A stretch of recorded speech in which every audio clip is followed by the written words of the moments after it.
TVS পডকাস্টে আপনাদের স্বাগত জানাচ্ছি। আমি শাওন হাসনাত। আজ আমরা কথা বলবো বাংলাদেশ জামায়াতে ইসলামী যে নির্বাচনী ইশতেহার দিয়েছে সে বিষয়ে। ত্রয়োদশ জাতীয় সংসদ নির্বাচনকে সামনে রেখে ৪১ দফা নির্বাচনী ইশতেহার ঘোষণা করেছে বাংলাদেশ জামায়াতে ইসলামী। ৪ ফেব্রুয়ারি সন্ধ্যায় রাজধানীর একটি হোটেলে এই ইশতেহার ঘোষণা করেন জামায়াতে ইসলামীর আমির ডাক্তার শফিকুর রহমান। জুলাই বিপ্লবের আকাঙ্ক্ষা পূরণের লক্ষ্যে জনপ্রত্যাশা বাস্তবায়নে বিভিন্ন শ্রেণী, পেশা ও সাধারণ মানুষের মতামত নিয়ে তৈরি করা ইশতেহারে ২৬টি বিষয়ে অগ্রাধিকার দেওয়া হয়েছে। আর কি আছে এই ইশতেহারে? কেমন হয়েছে জামাতের নির্বাচনী ইশতেহার? এ বিষয়ে কথা বলতে আমাদের সঙ্গে যোগ দিয়েছেন জবান সম্পাদক রেজাউল করিম রনি। জনাব রনি, আপনাকে স্বাগত জানাচ্ছি। ধন্যবাদ আমাকে আমন্ত্রণ জানানোর জন্য।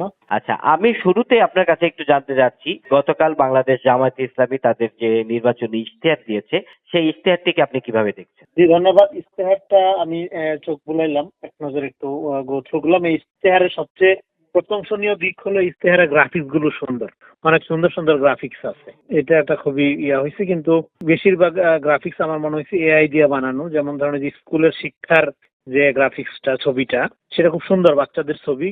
গ্রামের সরিষা ফুলের পাশ দিয়ে বাচ্চারা হেঁটে যাচ্ছে খুবই পশ ড্রেস পরে, মানে ড্রেস গুলো আরবান, বাচ্চাগুলোর, কিন্তু আপনার হেঁটে যাচ্ছে সরিষা ফুলের পাশ দিয়ে আর কি। তো এরকম আর কি, অতি প্রতিভা থাকলে যেরকম হয়। তো যাই হোক, আপনার এটার বাইরে যেটা হলো, কথাবার্তা ভালো। সবচেয়ে গুরুত্বপূর্ণ যে জিনিসটা আমি দেখার চেষ্টা করছিলাম সেটা হলো চাঁদাবাজ বিষয়ে তাদের কি অভিযোগ। তারা চাঁদাবাজ বিষয়ে যে ন্যারেটিভ এখানে তৈরি করছে, নিজেরা দখল করবে, নিজেরা গুপ্তভাবে সবকিছু নিয়ন্ত্রণ নিবে, কিন্তু চাঁদাবাজ একটা অন্য তাদের প্রতিপক্ষকে চাঁদাবাজ বানানোর যে ন্যারেটিভ তারা তৈরি করে, সেটার বিষয়ে ইশতেহারে কি ছিল এটা আমার দেখার একটা আগ্রহ ছিল। তো এটা দেখতে গিয়ে দেখি তারা চাঁদাবাজ দূরের বিষয়ে কোনো রকম কোনো পরিকল্পনার কথা বলে নাই। তারা কতগুলো আইনি বিষয়, মোবাইল ট্র্যাকিং, তারপরে অ্যাপস, তারপর এগুলোর কথা বলছে। কিন্তু বেসিক্যালি বাংলাদেশের চাঁদাবাজি সমস্যাটা একটা সামাজিক অর্থনৈতিক সমস্যা। এটা দূর করার জন্য পরিকল্পনা তার ধারে কাছেও তারা নেই। পরিকল্পনাগুলো কিরকম হইতে হবে? যেমন ধরেন, কর্মসংস্থান ১ নাম্বার, কৃষকের ন্যায্য মূল্য নিশ্চিত করা, আইন শৃঙ্খলা রক্ষা, এই এই আইনের শাসন। এইটা হইলে 60% চাঁদাবাজি সমস্যা দূর হবে। এই ৩টা হলো।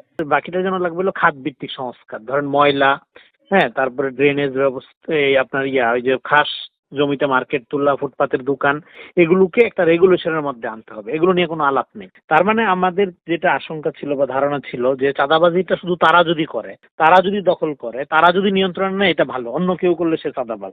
তাহলে অন্তত তাদের ইশতেহারে যেটা তাদের একটা স্ট্রং পয়েন্ট, যেটা নিয়ে তারা ন্যারেটিভ বানাচ্ছে, প্রচার করতেছে, সেই বিষয়ে তো তাদের একটা পরিকল্পনা থাকবে। ইশতেহারে কোনো পরিকল্পনা নেই, কোন রকম কোনো পরিকল্পনা আছে কতগুলো আপনার উইশফুল কথাবার্তা, যেগুলো ওই যে ধরেন আপনার আমি যদি আপনাকে একটু উদ্ধৃত করি, তারা ৫ নম্বর পয়েন্টে বলছে, আইন শৃঙ্খলা পরিস্থিতির সার্বিক উন্নয়নের মাধ্যমে মাদক, চাঁদাবাজ ও সন্ত্রাস মুক্ত একটি নিরাপদ রাষ্ট্র বিনির্মাণ। রাইট।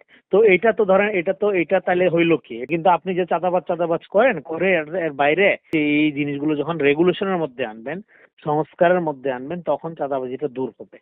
কর্মসংস্থান ১ নাম্বার। তো তা না করে আপনারা বস্তা বস্তা কতগুলো কথা বললেন, বলে অন্যদেরকে চাঁদাবাজ বানানো, নিজেরা সাধু সাজা যে ন্যারেটিভ, সেই ন্যারেটিভের মধ্যে এটা প্রমাণটা করে কি? প্রমাণটা হলো আপনারা করলে এটা ভালো, অন্য কেউ করলে খারাপ।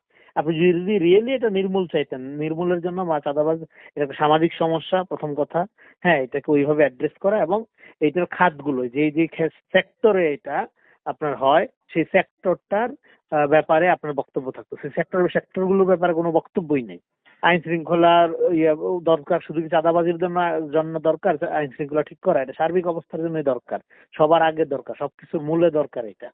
মানুষের জীবনের নিরাপত্তা থেকে শুরু করে সবকিছু মূলে দরকার। ইশতেহারে জামাতের অর্থনৈতিক যে মানে নীতি এবং দর্শন এবং বাস্তবায়নের পদ্ধতি, সেটিকে কিভাবে দেখছে?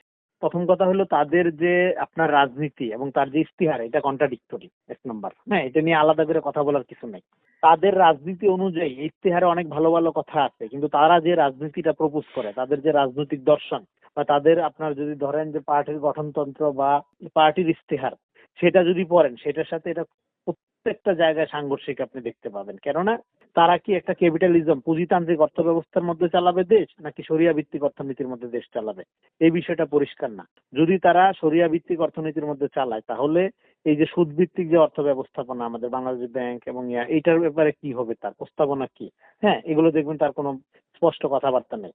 তো মানে আমি বলতেছি যে তারা রাজনৈতিক ভাবে যেই মতাদর্শ বা যে চিন্তা যে আদর্শ ধারণ করে এবং জনগণের জন্য যেটা প্রপোজ করছে এটার মধ্যে কোনো মিল নাই, কোন রকম কোনো মিল নাই। ফলে আদৌ তাদের কোনো অর্থনৈতিক পরিকল্পনা আছে কিনা এটা নিয়ে সন্দেহের অবকাশ আছে। আরেকটা জিনিস হলো তারা যেভাবে প্রতিষ্ঠান চালায়, যেমন তাদের যে প্রতিষ্ঠানগুলো ইসলাম ব্যাংক, ইবনে সিনা যেভাবে চালায়, তারা তো রাষ্ট্র ওইভাবেই চালাবে। এবং ওইভাবে চালালে কি হবে? আপনি ইবনে সিনা এবং ইসলাম ব্যাংকে চাকরির প্রধান যোগ্যতা কি? প্রধান যোগ্যতা হলো তাদের মতাদর্শের অনুসারী হওয়া, তাই না? তো এবং অন্যান্য কিছু লোকও চাকরি করে, প্রপোর্শনেটলি খুবই কম আর কি। হ্যাঁ, ডেফিনেটলি হিন্দু লোক হয়তো চাকরি করে বা অন্য কমিউনিটির লোক আছে, কিন্তু সেটা খুবই নগণ্য আর কি, মানে ধর্তব্য না। কিন্তু তাদের যে পলিসিটা, সেই পলিসিটা হলো মাই ম্যান পলিসি। সবচেয়ে যোগ্য লোককে আমার আমার আমার অনুসারী যায়। হ্যাঁ, সবচেয়ে মেধাবীকে যে আমার 69টা বই পড়ছে। এইটাই একটা ইডিওসেন্ট্রিক বা মতাদর্শবাদী আল্ট্রা ফ্যাসিস্ট কাঠামো। এইভাবে দেশ আগাবে না। আপনি ইসলামী ব্যাংকের যে গ্যাস বিদ্যুৎ চলে, এটা কি জামাতে ইসলামের বিদ্যুৎ দিয়ে চলে না রাষ্ট্রীয় বিদ্যুৎ দিয়ে চলে? যদি রাষ্ট্রীয় বিদ্যুৎ দিয়ে চলে, যদি রাষ্ট্রের সবকিছু দিয়ে চলে, তাহলে রাষ্ট্রের বিদ্যুৎ কি শুধুমাত্র জামাত শিবিরের অনুসারী কর্মীরাই ভোগ করবে নাকি যে কোনো লোকের অ্যাক্সেস থাকবে?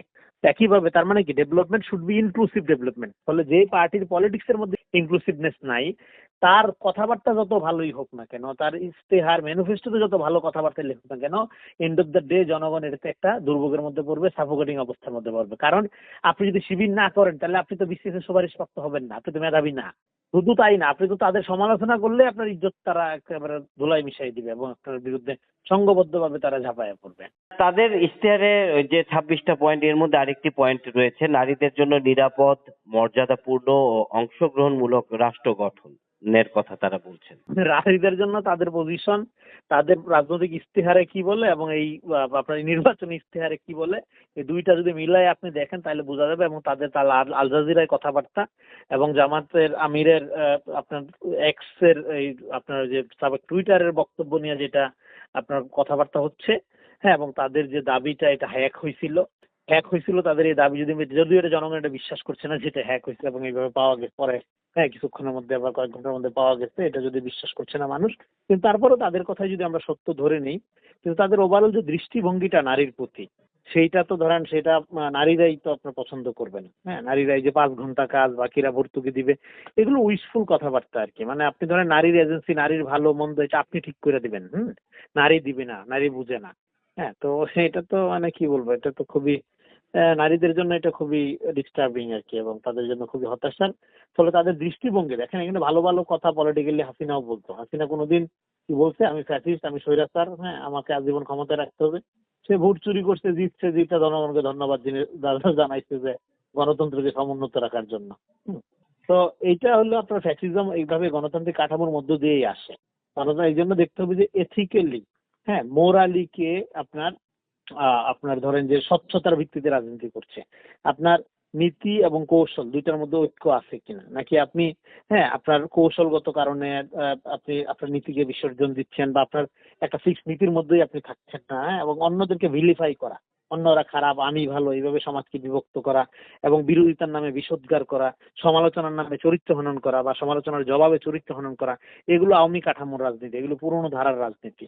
এবং 71-এর মতো জুলাই চেতনাকে ব্যবহার করা, এখানে এই এই ওনাদের সনদে প্রচুর জুলাই সনদ আছে, প্রচুর জুলাই চেতনা আছে, যদিও তারা এটাকে জুলাই বিপ্লব বলে।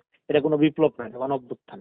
ফলে জুলাই গণ অভ্যুত্থানের প্রতি তাদের একপৃষ্ঠাই রং, তারা বিপ্লব এবং গণ অভ্যুত্থানের মধ্যে গুলাই ফেলছে।